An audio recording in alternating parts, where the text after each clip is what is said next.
लोकसभा निवडणुकीच्या पहिल्या टप्प्याचं मतदान पार पडलेलं आहे। महाराष्ट्रात आज पहिल्या टप्प्यात 5 लोकसभा मतदारसंघांमध्ये मतदान पार पडलं।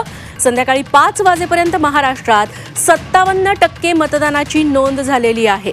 पहिल्या टप्प्यात आज विदर्भातील रामटेक, नागपूर, भंडारा गोंदिया, चंद्रपूर या मतदारसंघात मतदान सुरू आहे। गडचिरोली चिमूरमध्ये दुपारी 3 वाजता मतदान संपलं। संध्याकाळी 5 वाजेपर्यंत गडचिरोली चिमूरमध्ये 64.95% इतकं मतदान झालेलं आहे। मतदानाच्या आकडेवारीवरती एक सविस्तर नजर टाकूयात। तेव्हा संध्याकाळी 5 वाजेपर्यंत नागपूरमध्ये 47.91%, चंद्रपुरात 55.11%, रामटेकमध्ये 52.38%, भंडारा गोंदियात 64.95% आणि गडचिरोली चिमूर मतदारसंघात 64.95% इतकं मतदान झालेलं आहे।